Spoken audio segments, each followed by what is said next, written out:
Supreme court को संघ सूची के विषय में से किसी के संबंध में ऐसे अतिरिक्त अधिकारिता और शक्तियां होंगी जो संसद विधि द्वारा प्रदान करे। सिंपल है ये, तो कुछ कहना नहीं। ठीक है। आर्टिकल 139 रिट निकालने की शक्ति आर्टिकल 32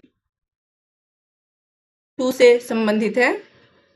संसद विधि द्वारा सुप्रीम कोर्ट के आर्टिकल 32 में वर्णित प्रयोजनों से भिन्न किन्हीं प्रयोजनों के लिए ऐसे निदेश आदेश या writ dot dot dot dot dot dot dot dot dot या इनमें से कोई निकालने की शक्ति प्रदान कर सकेगी। ठीक है। तो जो आर्टिकल 32 में शक्तियां हैं उनको वो आर्टिकल 139 में प्राप्त हुई है। ठीक है। कुछ मामलों का अंतरण।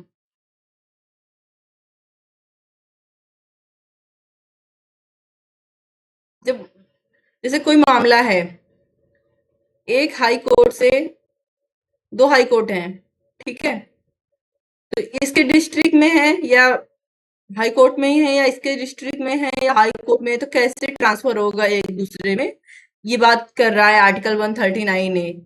यदि ऐसे मामले जिनमें विधि के समान या सारता समान प्रश्न अंतर्लित हैं, सुप्रीम कोर्ट के एक और एक से अधिक हाई कोर्टों के अथवा दो या अधिक हाई कोर्टों के समक्ष लंबित हैं और सुप्रीम कोर्ट का स्वप्रेरणा से अथवा भारत का महान्यायवादी द्वारा या ऐसे किसी मामले के किसी पक्षकार द्वारा दिए गए आवेदन पर समाधान हो जाता है कि ऐसा प्रश्न व्यापक महत्व के सारवान प्रश्न है, तो सुप्रीम कोर्ट या उस हाई कोर्ट या उन हाई कोर्टों के समक्ष लंबित मामलों या मामलों को अपने पास मंगा सकेगा और उन सभी मामलों को स्वयं निपटा सकेगा। ओके, तो ये कह रहा है कि ये नहीं कह रहा।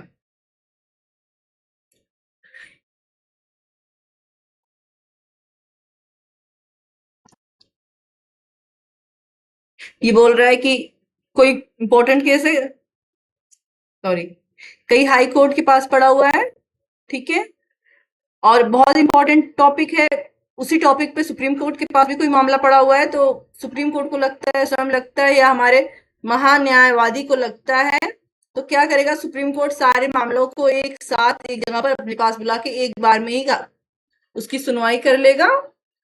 इससे केस क्या हो जाएंगे, कम भी हो जाएंगे, और चूंकि विधि का सारवान प्रश्न था तो लास्ट में तो सुप्रीम कोर्ट जाना ही था वो केस। ठीक है। 140 संसद विधि द्वारा सुप्रीम कोर्ट को ऐसे अनुपूरक शक्तियां प्रदान करने के लिए उपबंध कर सकेगी। ठीक है, सुप्रीम कोर्ट को शक्ति दे रहा है संसद, ये इंपॉर्टेंट है। ठीक है, वेरी इंपॉर्टेंट। 129 में था ना कि सुप्रीम कोर्ट की अवमानना पर सुप्रीम कोर्ट दंड देगा, बिल्कुल उसी तरह अगर सुप्रीम कोर्ट कोई निर्णय देता है, जैसे विधि का कोई सारवान प्रश्न उसके पास क्यों भेजा जाता है, इसलिए भेजा जाता है ताकि अगर वो निर्णय दे देगा तो पूरे भारत के राज्य के भीतर सभी न्यायालयों पर वो क्या होगा, एक विधि का बल रखेगा। क्या रखेगा? विधि का बल रखेगा, बाध्यकारी होगा। ठीक है, बाध्यकारी हो जाएगा। तो आर्टिकल 141 कहता है कि सुप्रीम कोर्ट का निर्णय क्या हो जाएंगे, विधि का बल रखेंगे। ठीक है, विधि हो जाएंगे। उस हाई कोर्ट, पूरे देश के हाई कोर्ट और जितने भी कोर्ट है सब पर बाध्यकारी होंगे।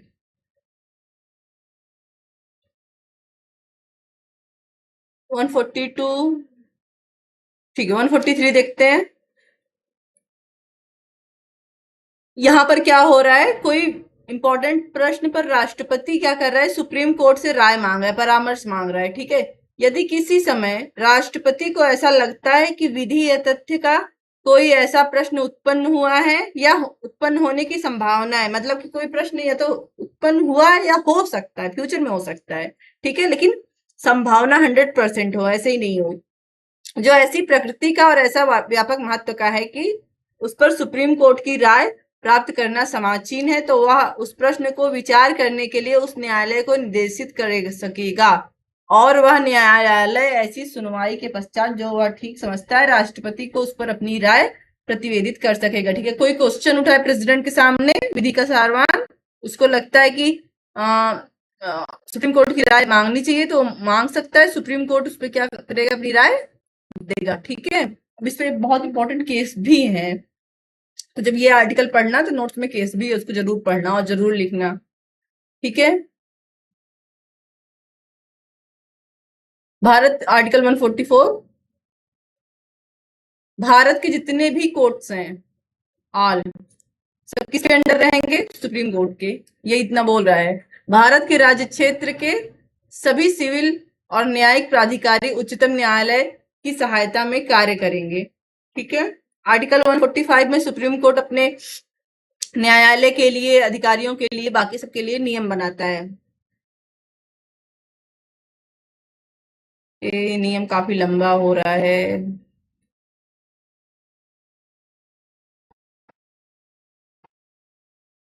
अगला आर्टिकल 146 होगा। ठीक है,